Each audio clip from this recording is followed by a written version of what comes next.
Buenos días, hermanos, ¿cómo están? ¿Cómo amanecieron hoy? Hoy un poco más fresco el día, ¿sí? Que en otras oportunidades, gracias a Dios. Eso quiere decir que hoy no nos vamos a quedar dormidos, o esperemos que no nos quedemos dormidos, ya que en las próximas 3 horas vamos a tratar de... No, mentira, hermana, no se preocupe. Tranquila que va a llegar a tiempo al almuerzo, no se preocupe por eso. Vamos a hacer todo lo posible. Muy bien, hermanos. Damos gracias a Dios por esta oportunidad y sin duda vamos a continuar con la serie que estamos teniendo en Efesios, así que yo le voy a pedir que usted, si trajo su Biblia, que espero que sí, o la busca en su celular, como la tenga, pueda ubicarse en Efesios, la carta del apóstol Pablo a los Efesios, el capítulo 4, desde el versículo 1 hasta el 16. Efesios capítulo 4, versículo 1 al 16. Y allí vamos a tratar de ver lo que el Señor, a través del apóstol Pablo, le indica a la iglesia acerca de unos aspectos importantísimos para la iglesia, que tienen que ver sobre todo con la unidad, pero también haciendo un énfasis muy importante acerca de lo que es ser verdaderamente una iglesia. Hermanos, no podemos pretender que haya unidad en un organismo que no es lo que debería ser. No podemos pretender que haya unidad en la iglesia si la iglesia no es iglesia. Y el apóstol Pablo aquí hace una descripción muy pedagógica acerca de lo que al final debería ser de verdad una iglesia y cómo se consigue o cómo se hace efectiva esa unidad en la iglesia. Así que ubíquese allí en Efesios capítulo 4, versículos del 1 al 16. Vamos a leerlo brevemente. Dice así, hablando el apóstol Pablo, dice: yo pues, preso en el Señor, os ruego que andéis como es digno de la vocación con que fuisteis llamados, con toda humildad y mansedumbre, soportándoos con paciencia los unos a los otros en amor, solícitos en guardar la unidad del Espíritu en el vínculo de la paz, un cuerpo y un espíritu, como fuisteis también llamados en una misma esperanza de vuestra vocación, un Señor, una fe, un bautismo, un Dios y Padre de todos, el cual es sobre todos y por todos, en todo y en todos. Pero en cada uno de nosotros fue dada la gracia conforme a la medida del don de Cristo, por lo cual dice: subiendo a lo alto llevó cautiva la cautividad y dio dones a los hombres. Y esto de que subió, ¿qué es? Sino que también había descendido primero a las partes más bajas de la tierra. El que descendió es el mismo que también subió por encima de todos los cielos para llenarlo todo. Y él mismo constituyó a unos apóstoles, a otros profetas, a otros evangelistas, a otros pastores y maestros, a fin de perfeccionar a los santos para la obra del ministerio, para la edificación del cuerpo de Cristo, hasta que todos lleguemos a la unidad de la fe y al conocimiento del Hijo de Dios, a un varón perfecto, a la medida de la estatura de la plenitud de Cristo, para que ya no seamos niños fluctuantes, llevados por doquiera de todo viento de doctrina, por estratagema de hombres que para engañar emplean con astucia las artimañas del error, sino que siguiendo la verdad en amor, crezcamos en todo en aquel que es la cabeza, esto es Cristo, de quien todo el cuerpo bien concertado y unido entre sí por todas las coyunturas, que se ayudan mutuamente según la actividad propia de cada miembro, recibe su crecimiento para ir edificándose en amor. Señor, queremos agradecerte por este tiempo y dejamos en tus manos especialmente nuestros corazones, nuestras mentes, para que este tiempo pueda servir para que tu palabra inunde nuestra vida, Señor, y que lo que tú quieras que ocurra en nuestra vida como efecto de tu palabra, Señor, ocurra sin restricción. Que seas hablándonos, Señor, tu Santo Espíritu redarguyéndonos para que nuestra vida pueda asemejarse mucho más a la que tú esperas que seamos. Dejamos este tiempo en tus manos en el nombre de Jesús. Amén. Muy bien, hermanos, entonces, hoy vamos a ver cómo ser una iglesia de verdad sin fallar en el intento. Cómo ser una iglesia de verdad sin fallar en el intento y por consecuencia, entonces poder alcanzar la unidad que la responsabilidad de ser una iglesia nos demanda. ¿Cómo ser una iglesia de verdad sin fallar en el intento? Y saben, esto no se trata de cómo nos organizamos como iglesia. Esto no se trata de cuántas canciones cantamos, cuántas canciones lentas o cuántas canciones rápidas cantamos en el servicio. Esto no se trata de cuántos miembros somos en la iglesia. No se trata de cuántas actividades semanales tenemos en la iglesia. Eso no hace a la iglesia en realidad. No es la esencia de la iglesia. Nosotros a veces, por defecto, pensamos que cuando pienso en la iglesia, pienso en un organismo con una serie de actividades. Pero resulta que es mucho más allá que eso. Porque justamente el Señor describe a la iglesia como un cuerpo, donde cada uno de los que pertenecemos a la iglesia es un miembro de ese cuerpo. De tal manera que la iglesia somos nosotros. Usted es la iglesia. La iglesia no es las actividades que acabamos de tener hace un momento, ni las que vamos a tener durante esta semana. La iglesia es usted. Lo que usted es, quién es usted, hace a la iglesia. Entonces es importante que nosotros podamos tener esto claro para que entonces podamos pensar en todo esto de la unidad que el Señor demanda acerca de la iglesia. Y para eso necesitamos saber cómo ser una iglesia de verdad sin fallar en el intento. Así que tenga su Biblia abierta allí en Efesios capítulo 4 y tenga su lapicero listo allí si quiere rayar allí la Biblia, porque posiblemente lo va a necesitar.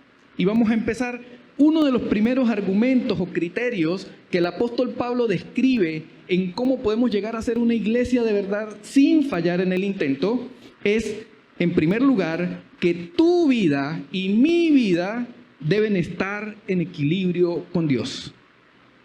Escuche bien, hermano. Tu vida y mi vida deben estar en equilibrio con Dios. Y saben, antes de que lo piense, esto no se trata de alinear los chakras, ni las energías, ni nada de esas cosas.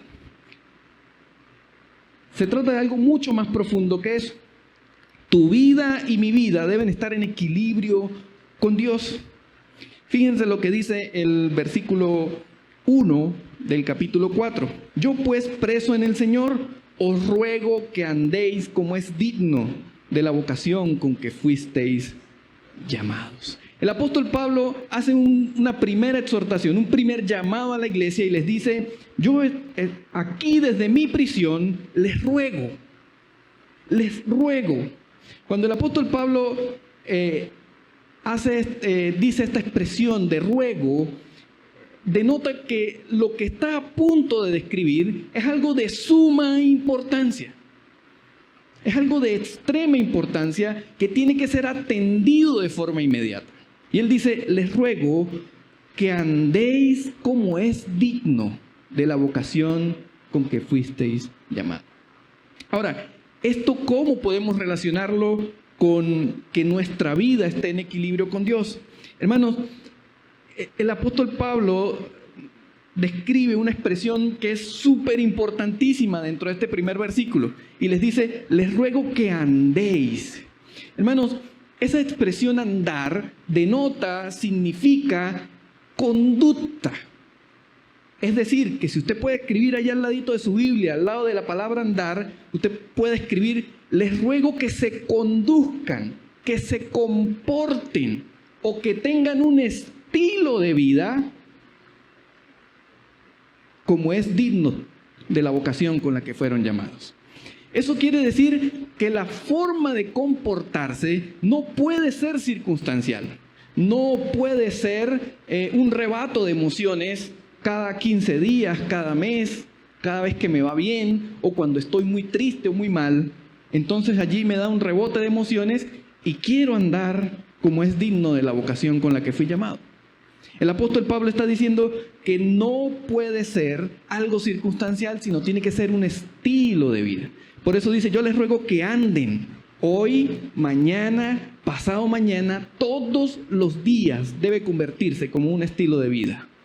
Ahora, ¿cómo es que debo comportarme?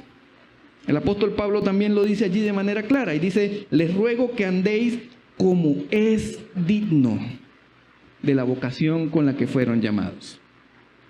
¿Qué querrá decir eso, andar como es digno? ¿Qué se nos viene a la mente cuando pensamos en andar como es digno? Bueno, la expresión como es digno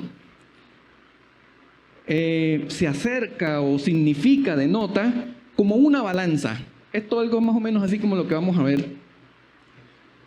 Una balanza de esas antiguas, ¿no está? La balanza, ahí está la balanza, como una balanza antigua. Andar como es digno es algo como esto, significa equilibrar las cargas, poner en equilibrio nuestras cargas. Ahora, ¿qué va de un lado de la balanza? De un lado de la balanza está Dios. Está Dios y por supuesto la balanza está desnivelada hacia Dios. Pero cuando el apóstol Pablo nos dice que debemos andar como es digno, quiere decir que del otro lado de la balanza nosotros debemos colocar cosas que puedan colocar en equilibrio mi vida para que se parezca o para que esté equilibrada con Dios. De eso se trata, andar como es digno. Y saben, ¿cómo equilibro mi vida con respecto al llamado que Dios me ha dado? Y vamos a ver aquí algunas cosas que hay que poner del otro lado de la balanza, porque la balanza hasta el momento ha estado desbalanceada, ha estado desbalanceada hacia el lado de Dios, no está en equilibrio mi vida. La balanza es mi vida, pero ¿qué tengo que poner del otro lado de la balanza para que se equilibre? La misma palabra de Dios lo dice. Les ruego que anden como es digno de la vocación con la que fuisteis llamados. Y el versículo 2 nos da lo que tenemos que colocar del otro lado de la balanza para que nuestra vida quede equilibrada. Dice el versículo 2 que del otro lado de la balanza tenemos que colocar. ¿Qué tenemos que colocar? Humildad. Humildad. Y saben, la palabra humildad es una expresión que se ha malinterpretado mucho, porque quiere decir, algunas personas lo toman como pobreza, ¿sí? Pobreza, y no significa en este caso eso. Humildad significa humillación de la mente. Humillación, no humillación de la dignidad humana, significa humillación de la mente.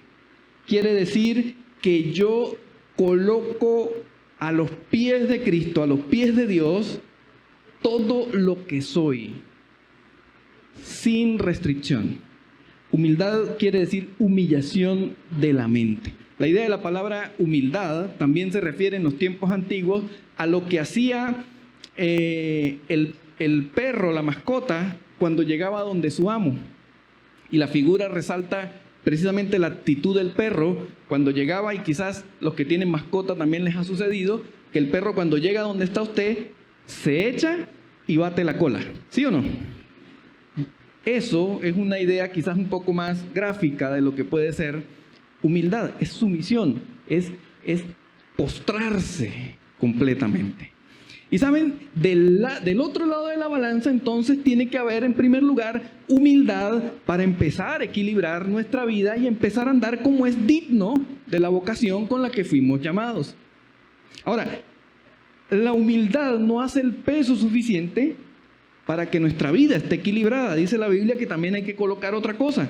¿Qué otra cosa hay que colocar? Mansedumbre. Mansedumbre. Del otro lado de la balanza hay que colocar humildad y mansedumbre para que nuestra vida esté equilibrada con Dios. Hermanos, la mansedumbre, no sé si saben, pero tiene que ver con tener fuerza bajo control. Eso es mansedumbre. Mansedumbre no es lo que muchas personas creen, que dicen, ay, esa persona sí es mansa porque se deja pegar, porque la esposa lo regaña o porque... No, eso no tiene que ver con mansedumbre. Eso no es mansedumbre. Mansedumbre tiene que ver con fuerza bajo control.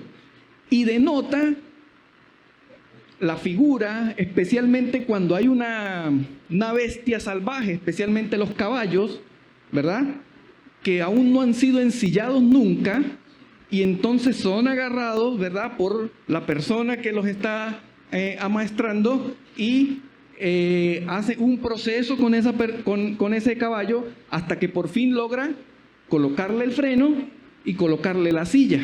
Hasta que eso no ocurra, el caballo no está en condiciones de ser montado. El caballo ha sido amansado. Y se dan cuenta que la palabra es más o menos parecida a amansar que mansedumbre, porque vienen de allí, de la misma raíz. Entonces, la mansedumbre es tener fuerza bajo control. El caballo no dejó de tener fuerza, ahora está bajo control. Y saben, no está bajo control por sus propias fuerzas, no está bajo control por sus propios criterios ni por sus propios deseos. Está bajo control porque ahora tiene un freno y una silla y alguien lo conduce. De eso se trata la mansedumbre. ¿Y saben qué es lo más particular de estas dos expresiones que van del otro lado de la balanza para que nuestra vida esté equilibrada con Dios? Que son dos de las cosas más difíciles que el ser humano puede lograr tener: humildad y mansedumbre. Porque, hermanos, nosotros decimos allá en nuestra tierra, nosotros somos unos fósforos colombianos. Decimos fósforos colombianos, ¿saben por qué? Para ponerlos en contexto, en Venezuela vendían unos fósforos que venían de acá de Colombia, que eran grandecitos y el palito era de madera. Hermano, y usted los raspaba con cualquier cosa y eso se prendía.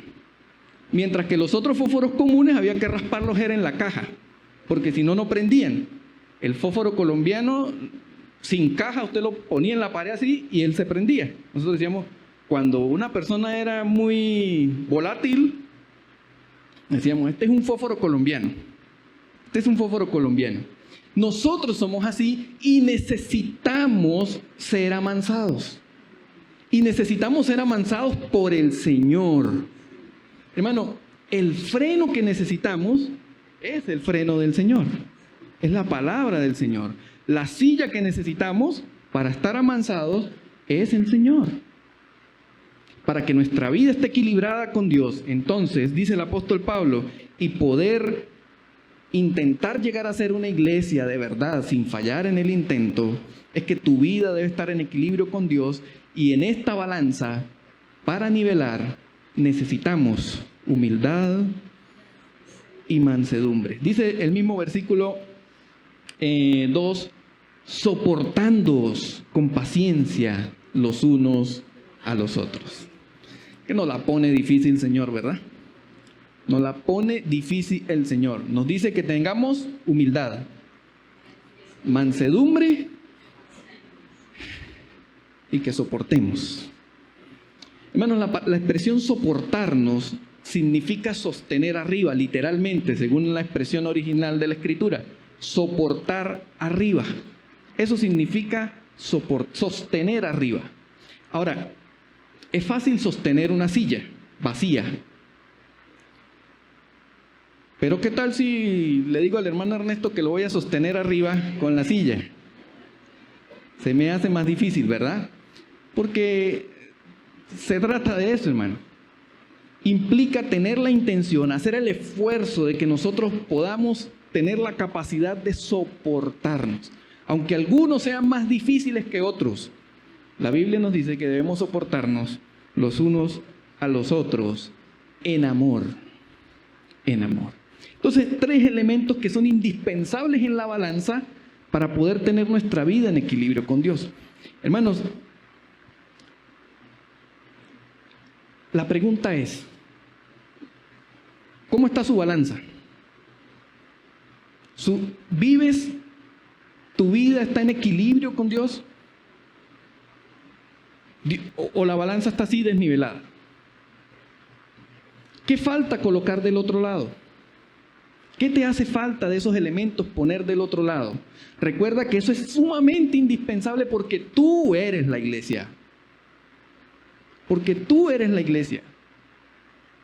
Y es algo que todos los que estamos aquí presentes necesitamos reflexionar, aprender y aplicar porque somos parte de la iglesia. Y más adelante vamos a ver por qué es tan indispensable. Porque somos un cuerpo. El versículo 3 dice, en el mismo sentido de estar en equilibrio con Dios, solícitos en guardar la unidad del Espíritu en el vínculo de la paz. La expresión solícitos tiene que ver con diligencia. Tiene que ver con yo estar listo, estar presto, estar pendientes. Yo tengo que tener intencionalidad de mantener la unidad del Espíritu.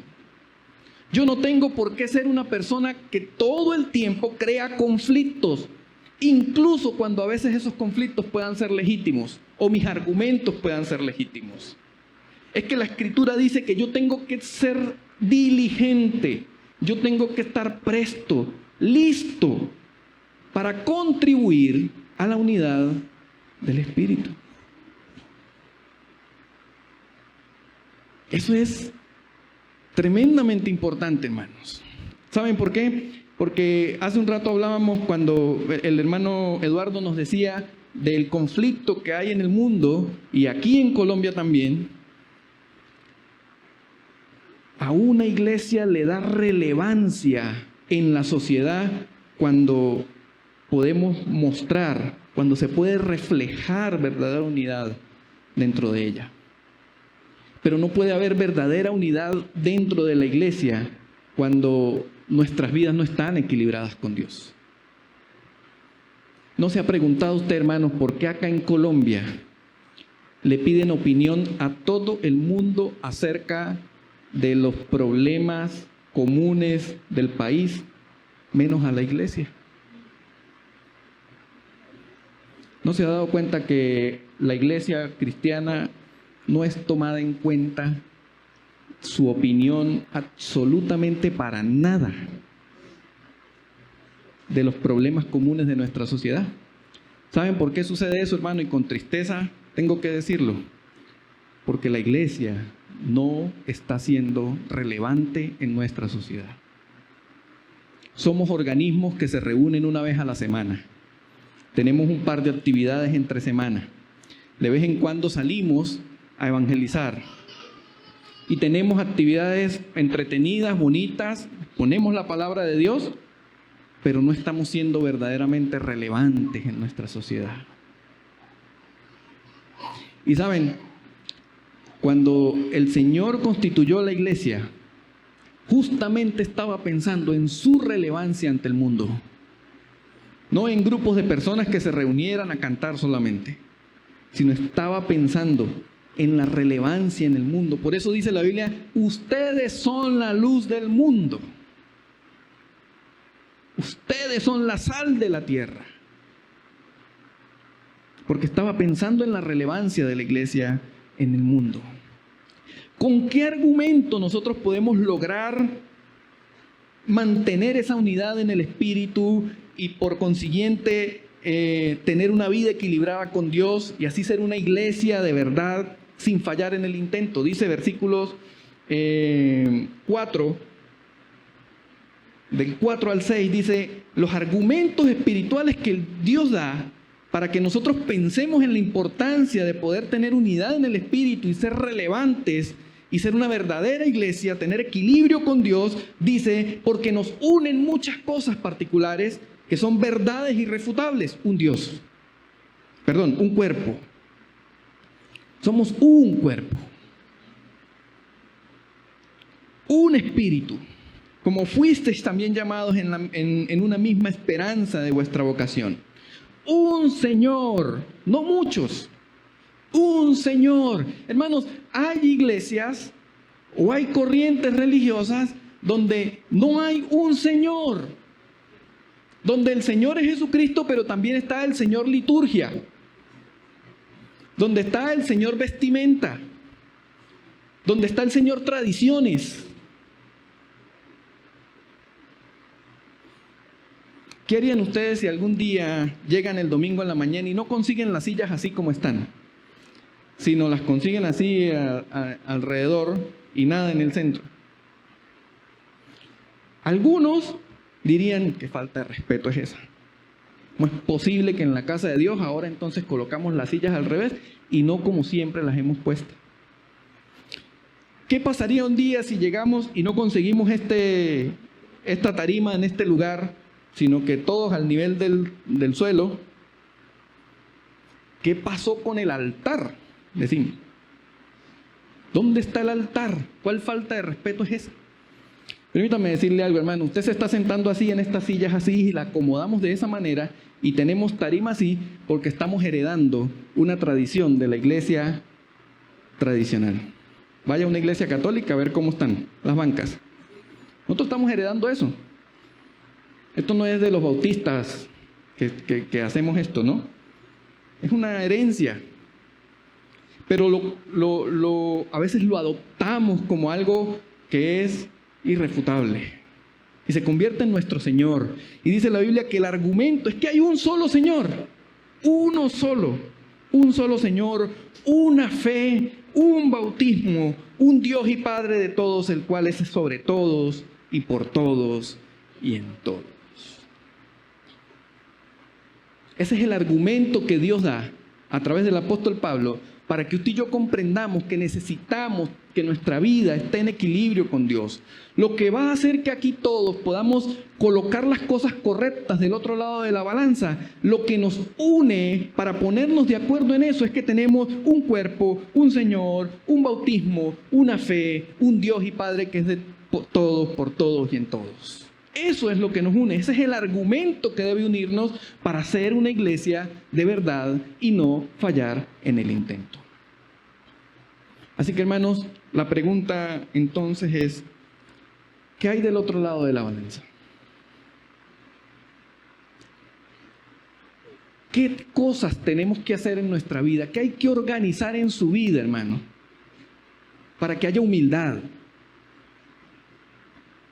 Para que haya mansedumbre. Y les cuento, este último mes ha sido complejo para mí, particularmente, porque yo tenía un Dios aparte de Dios. Y se los confieso hoy. Tenía un Señor que yo no sabía que era otro Señor que tenía en mi vida, hasta hace un mes. Ese Señor era mi salud. Hasta hace un mes yo podía presumir que era una persona que gozaba de buena salud, hasta que fui a un chequeo de rutina y el doctor me dijo, tienes diabetes, tienes el azúcar alto, eres una persona muy dulce. Eso me derrumbó, hermanos, me derrumbó, me puso el ánimo por el piso. Porque siempre pensé que una de mis grandes fortalezas era mi salud. Pero ¿saben? A pesar de que no justifico la presencia de la diabetes como algo enviado por Dios, porque no creo que el Señor lo haya enviado, sino es parte de mi responsabilidad y de los malos hábitos que he tenido durante muchos años, entiendo que el Señor lo está usando para decirme, eres parte de una iglesia y tienes que tener un solo Señor y soy yo. ¿Cuál es el otro Señor que tú tienes, hermano? ¿No sabes que tienes otro? Indaga un poco más, profundiza un poco más en tu vida a ver si hay otro Señor. Si no lo hay, gloria a Dios. Pero si lo hay, hermanos, recuerda que hay un solo Señor. Y eso te va a ayudar a convertirte en verdadera iglesia. En verdadera iglesia. Hermano, el Salmo 133, versículo 1 al 3, nos habla acerca de esta verdad. Dice, mirad cuán bueno y cuán delicioso es habitar los hermanos juntos en armonía. Unidad. Mirad cuán bueno y cuán delicioso es habitar los hermanos juntos en armonía. Unidad del espíritu.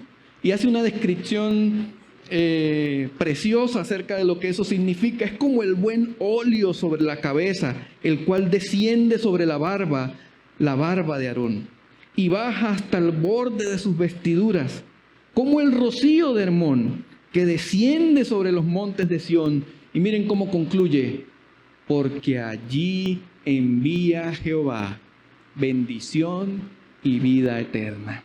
Hermanos, en una iglesia que es de verdad, donde la vida de todos los que estamos acá está en equilibrio con Dios, coincidimos en el mismo argumento: un Dios, una fe, un cuerpo, un espíritu. Coincidimos en eso, entonces ocurre lo que dice el Salmo 133: mira cuán bueno y cuán delicioso es habitar juntos y en armonía. Pero también ocurre lo que dice al final del Salmo, dice: porque allí envía Jehová bendición y vida eterna. En una iglesia de verdad, el Señor envía bendición, pero también trae a los cautivos a que puedan tener vida eterna. Eso solamente ocurre en una iglesia de verdad, hermano. Así que, insisto, ¿qué hay del otro lado de tu balanza? ¿Qué hay del otro lado de tu balanza? Entonces, para ser una iglesia de verdad, tu vida y la mía deben estar ¿en dónde? En equilibrio con Dios. El segundo argumento que hay tiene que ver con que, hermanos, en segundo lugar, Cristo tiene que seguir siendo la cabeza de la iglesia. Si queremos ser una iglesia de verdad y no fallar en el intento, Cristo tiene que seguir siendo la cabeza de la iglesia. Por eso Dios nos dio a cada uno un don especial a través de Cristo. Dice versículo 7 de Efesios capítulo 4, versículo 7: pero a cada uno de nosotros fue dada la gracia conforme a la medida del don de Cristo. A cada uno de nosotros fue dada la gracia conforme a la medida del don de Cristo. Dios nos dio un don especial a cada uno de nosotros a través de Cristo. Así que, hermanos, no sé si sea consciente de esto, pero si usted pertenece a la iglesia del Señor, usted tiene un don especial. ¿Y por qué tengo que recalcarlo, hermanos? Porque estamos en una sociedad moderna donde nos menospreciamos, donde pensamos que no somos nadie, donde porque no tengo capacidad de predicar o de tocar el teclado o de cantar, entonces no hay mucho que yo pueda hacer para la obra del ministerio. La Biblia dice: a cada uno de nosotros, por lo que ustedes están equilibrados con Dios, el Señor les dio un don especial a cada uno de ustedes. Algunos ya han descubierto cuál fue la capacidad que Dios les dio, pero otros, hermanos, aún ignoran cuál es el don que Dios les ha dado, cuál es el regalo que Dios les ha dado. Y saben, de los que estamos acá, si somos creyentes en el Señor, todos, absolutamente todos sin excepción, tenemos un don especial de parte de Dios. Todos, hermano. No importa que usted no terminó primaria, no importa que usted no sabe el teclado, no sabe cantar, pero hay algo en la iglesia que usted puede hacer porque el Señor le dio algo especial para que usted hiciera. Porque Él es el supremo, Él tiene la supremacía en todo esto. Él tiene la preeminencia en todo. Él hizo todo lo que había que hacer para estar por encima de todo. Dice el versículo del 8 al 10, por lo cual dice: subiendo a lo alto llevó cautiva la cautividad y dio dones a los hombres. Y eso de que subió, ¿qué es? Sino que también había descendido primero a las partes más bajas de la tierra. El que descendió es el mismo que también subió por encima de todos los cielos para llenarlo todo. Hermano, Él hizo todo lo que había que hacer.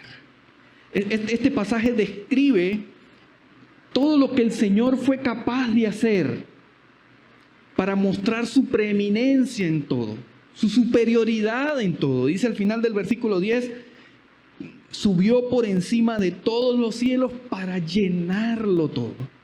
Porque la presencia de Dios sustenta absolutamente todo, hermano. Todo. Y por esa gracia maravillosa, Él le dio un don a usted para que usted pusiera en práctica para la obra del ministerio. De tal manera que el Señor ha sido misericordioso y la iglesia representa, debe prepararse para para reflejar lo que Cristo refleja. La iglesia debe estar preparada, debe ser responsable en reflejar lo que Cristo refleja porque Él es la preeminencia de todo. Dice la Biblia que Cristo reflejó compasión. Dice que bajó hasta las partes más profundas de la tierra. Dice que llevó cautiva la cautividad. Un Dios compasivo, un Señor compasivo, un Señor que actuó por amor, en favor incluso de la cautividad, de los cautivos. ¿Cómo es posible entonces que una iglesia no pueda actuar en las mismas condiciones que el Señor, Padre de todo, cabeza de la iglesia, hizo? ¿Cómo es posible que la iglesia entonces no pueda tener compasión? No pueda mostrar compasión, amor. Y hermanos, cuando hablo de compasión y amor, yo no me estoy refiriendo únicamente a obras sociales. Obras sociales hace cualquiera, la verdad. Hay muchos filántropos en el mundo con mucho dinero que hacen obras sociales, incluso hasta más útiles que a veces las que hacemos nosotros. Sostienen niños de países enteros de hambre. Una sola persona puede hacer eso. No se trata de obras sociales solamente. Se trata de lo que está detrás de eso. Se trata de la motivación por la cual lo hacemos. Porque la iglesia tiene que tener compasión. Y la compasión no es lástima, son dos cosas distintas.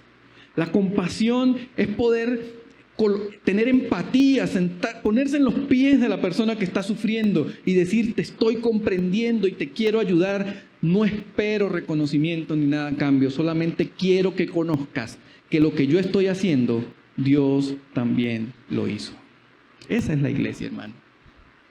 Esa es la iglesia. Así que, hermanos, podemos recoger toneladas de tapas para llevarlas a la Fundación Sanar. Y yo no sé cuál es la motivación con la que usted ha traído sus bolsitas de tapas. Muchas gracias por hacerlo. Pero quiero pedirle un poco más que traer las tapas. Quiero pedirle que examine su corazón y examine la motivación con lo que la está haciendo. ¿Quiere ganarse un checklist en las buenas obras de Dios? No es la motivación correcta, hermano. ¿Quiere ganar cierta indulgencia? ¿Quiere pedir algo a Dios a cambio por lo que usted está haciendo en favor de esos niños? No es la motivación correcta, hermano. Cada vez que traigamos esas tapas y depositemos las tapas en la caja, pensemos que Dios, en la mente de Dios y en el corazón de Dios, están también esos niños con cáncer.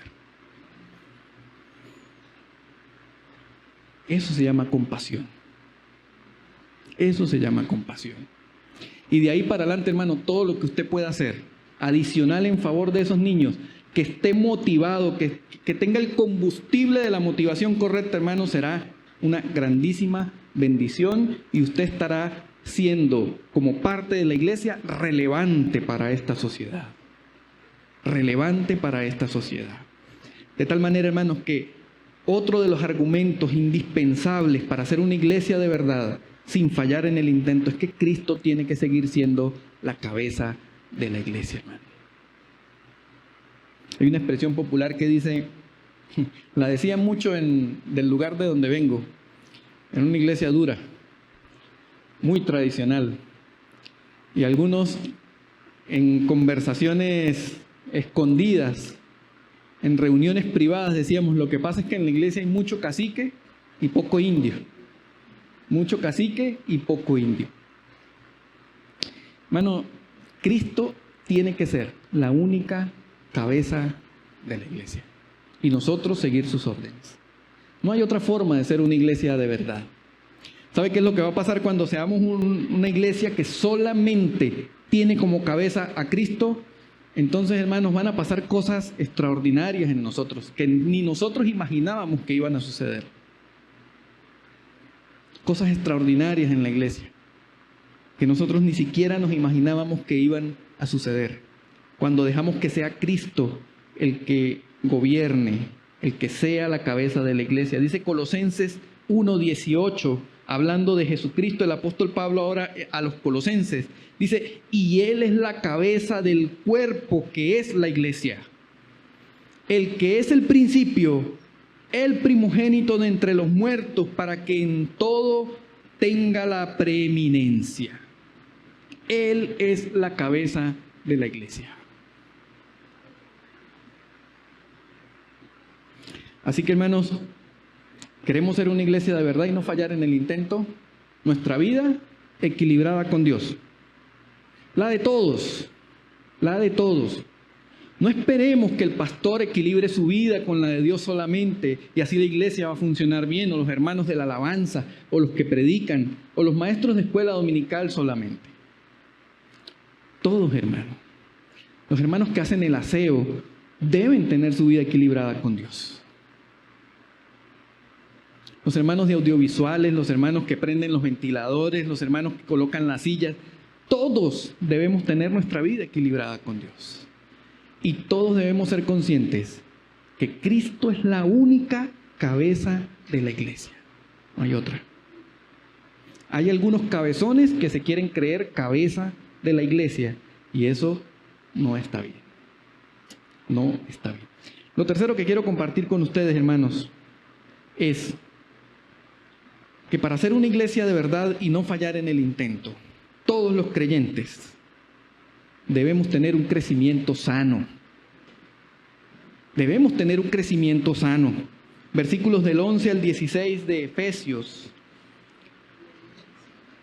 Versículos del 11 al 16 dice, y Él mismo constituyó a unos apóstoles, a otros profetas, a otros evangelistas, a otros pastores y maestros, a fin de perfeccionar a los santos para la obra del ministerio, para la edificación del cuerpo de Cristo, hasta que todos lleguemos a la unidad de la fe y del conocimiento del Hijo de Dios, a un varón perfecto a la medida de la estatura de la plenitud de Cristo, para que ya no seamos niños fluctuantes, llevados por doquiera de todo viento de doctrina por estratagema de hombres que para engañar emplean con astucia las artimañas del error, sino que siguiendo la verdad en amor crezcamos en todo en aquel que es la cabeza, esto es Cristo, de quien todo el cuerpo, bien concertado y unido entre sí por todas las coyunturas, que se ayudan mutuamente según la actividad propia de cada miembro, recibe su crecimiento para ir edificándose en amor. Todos nosotros debemos tener un crecimiento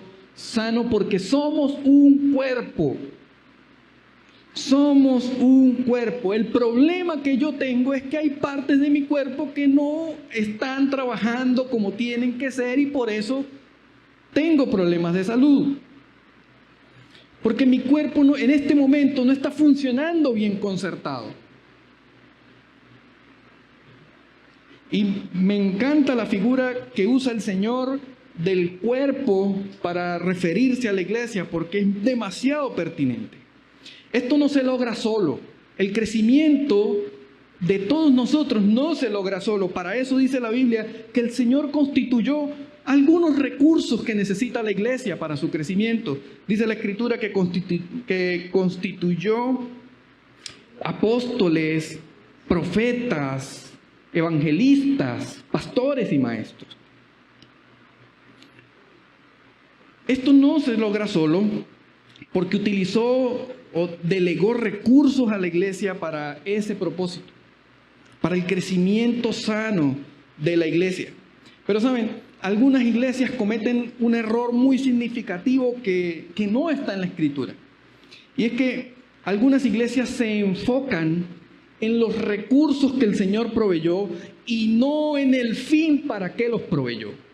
Entonces algunas iglesias hacen mucho énfasis en los cargos y le dieron un estándar de niveles a algo que el Señor no le dio estándar de niveles. El Señor En ninguna parte de la Escritura dice en Efesios que los apóstoles eran más importantes que los profetas, ni que los maestros, ni que los pastores, ni que los evangelistas. Pero hoy en día la religión le colocó niveles y estándares de importancia y supremacía a estos recursos. Cuando el Señor aquí describe solamente recursos para el crecimiento de la iglesia. ¿Y saben por qué sé que para el Señor no era tan relevante que eso tuviera niveles? Porque solo lo menciona en ese versículo número 11. Solo menciona en ese texto bíblico a los apóstoles, a los profetas, a los evangelistas, a los maestros y a los pastores. El resto de los versículos hasta el 16, el énfasis es en para qué delegó esos recursos. Lo que me dice a mí que lo que tenía en mente el Señor es que lo importante no son los recursos, sino lo que va a suceder con esos recursos para el crecimiento de la iglesia. Porque le dedica el resto de los textos bíblicos a hablar cómo deben usarse esos recursos. Y esos recursos tenían un propósito claro. Tenían dos características esenciales que quiero que me sigan allí brevemente. Esos recursos tenían propósito y tenían alcance. ¿Cuál es el propósito? Versículo 12. Ese es el propósito, a fin de perfeccionar a los santos para la obra del ministerio, para la edificación del cuerpo de Cristo. El propósito de los recursos que el Señor proveyó para el crecimiento de la iglesia es perfeccionar a los santos. Ahora, eso tiene que ver con que los santos, nosotros, la Escritura nos llama santos, aquellos que estamos en Cristo, tiene que ver con que nosotros podamos crecer. Perfeccionar a los santos es llevarlos a la madurez. Ese es el propósito. Ese es el propósito del pastor, el propósito de todos los maestros que están en este lugar. El propósito es colaborar, incentivar, crear el clima adecuado para que usted llegue, proporcionarle los recursos adecuados para que usted llegue a la madurez. Por eso es tan importante la predicación de la palabra de Dios. Por eso el énfasis más importante tiene que ser la palabra de Dios, porque es lo único que nos va a llevar a la madurez. Entonces el propósito es preparar, madurar, ¿para qué? Para la obra del ministerio y para la edificación del cuerpo de Cristo. Eso es lo que dice la Escritura. No nos prepara para solamente tocar el teclado, o para cantar, o para dirigir, o para predicar. Para la obra del ministerio. Hermanos, no sé si lo sabía y si no se entera en este momento, pero la obra del ministerio no es lo que usted hace aquí dentro de la iglesia. La obra del ministerio no es predicar. Es parte de la obra del ministerio. No es tocar el teclado o cantar, o a manejar los audiovisuales, o hacer el aseo en la iglesia. De hecho, esa no es la verdadera obra del ministerio. La verdadera obra del ministerio está en su casa. La verdadera obra del ministerio está allá en su casa con su esposo que no es creyente, o con su esposa que no es creyente. La verdadera obra del ministerio es en la universidad, chicos. La verdadera obra del ministerio es en el trabajo, hermano. Que usted no llegue tarde como los demás. Que usted sea puntual. Que usted cumpla. Que usted sea honesto. Esa es la verdadera obra del ministerio. Es cumplir con los impuestos en la diana aunque nos parezcan injustos. Esa es la verdadera obra del ministerio. Y para eso la iglesia tiene que ayudar. Dios dio recursos para que nosotros podamos ser formados en ese fin. Y no adquirir solamente conocimientos, porque si no nos volvemos obesos espirituales. ¿Qué pasa a una persona cuando es obesa? Es porque ha acumulado alimentos y alimentos y alimentos, y como no se ejercita, entonces todo eso se le manifiesta allí, mucha inversión de comida en el cuerpo. Y exactamente con la vida cristiana, hermano. Si usted agarra esta enseñanza, o la de la semana pasada, o la de toda esta serie de Efesios, y no la ejercita, entonces usted va a ser una persona sentada en esa silla, con la cabeza así grandota de conocimiento, pero sin obra del ministerio. sin obra del ministerio. En el trabajo no van a decir, tengo problemas en mi casa, yo le voy a preguntar a Ricardo, que se ve que es una persona distinta. ¿Qué puedo hacer? ¿Y saben qué, hermanos? Para hacer la obra del ministerio, usted no necesita tener una Biblia debajo del brazo, ni una camisa que diga gloria a Dios, aleluya, amén, llevarla para su trabajo, ni tener música cristiana todo el día puesto en su puesto de trabajo. No necesita eso. Es bueno, pero no va a ser necesario.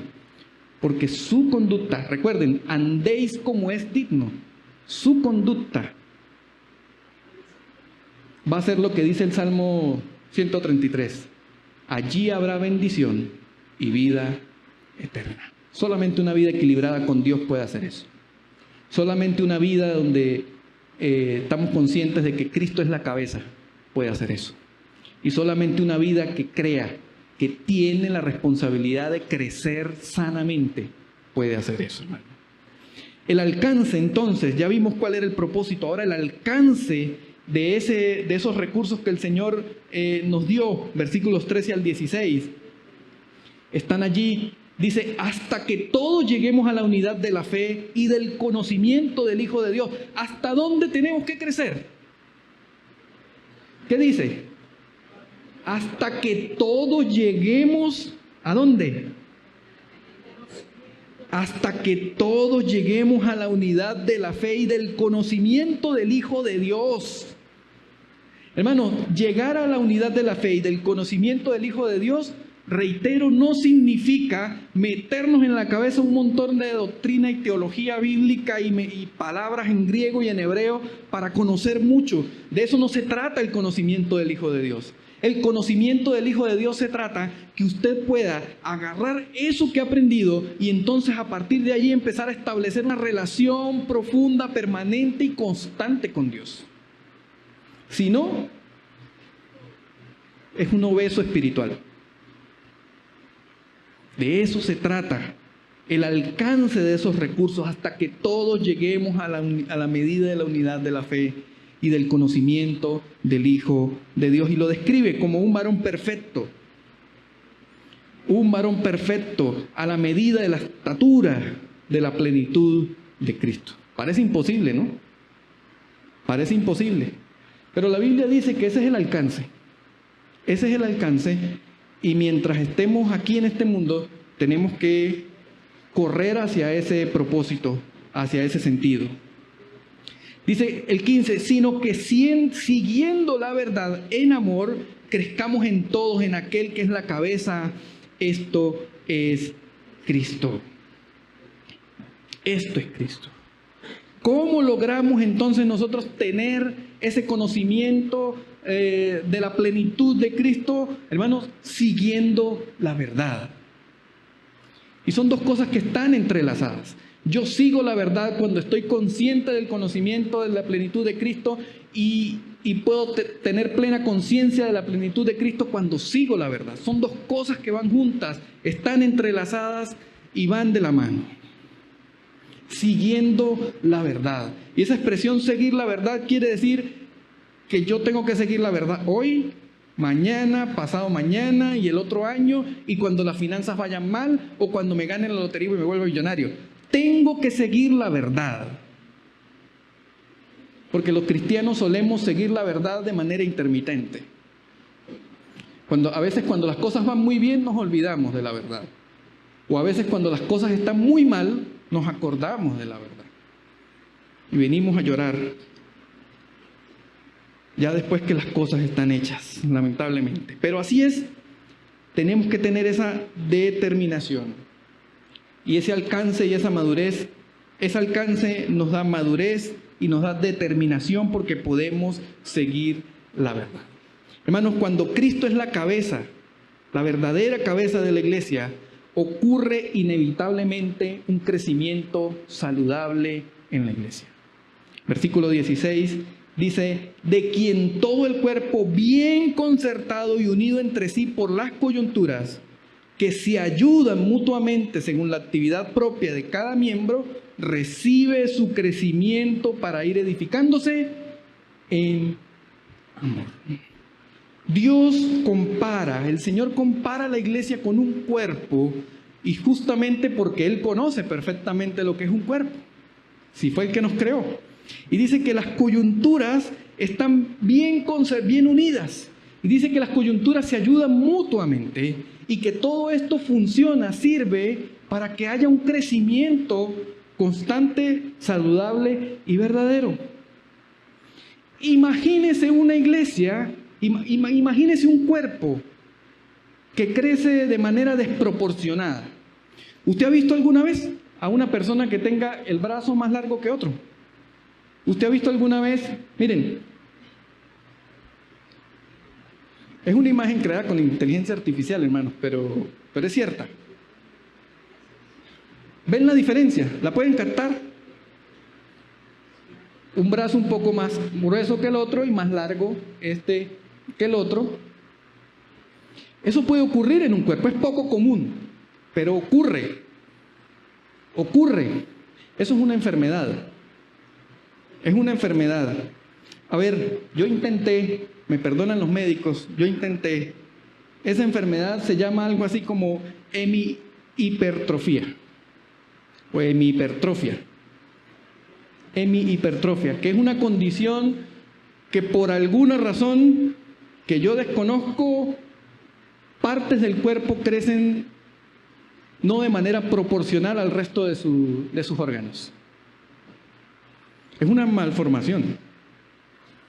Es una desproporcionalidad. Estas son las menos leves. A algunos les crece un pie muchísimo más que el otro. Son desproporciones muy evidentes. Y saben, hermanos, esto es poco común en el cuerpo humano. De hecho, no tengo la estadística de qué tanta población mundial puede alcanzar a sufrir de esta enfermedad. Una enfermedad real. Pero saben, es mucho más común en la iglesia. Hay mucho más común en la iglesia. Esta enfermedad, hemihipertrofia espiritual, existe en la iglesia. Y es más común de lo que creemos. Es más común de lo que creemos. Iglesias con cabezotas grandes y sin mucho cuerpo. Iglesias con extremidades grandes. Una extremidad más grande que otra. Porque no hay un crecimiento saludable. No hay un crecimiento saludable. Y eso sucede cuando Cristo no es la verdadera cabeza de la iglesia. Cuando Cristo no es la verdadera cabeza de la iglesia. Hermanos, para finalizar, quiero llamar su atención en que podamos reflexionar acerca de esto que hemos escuchado hoy.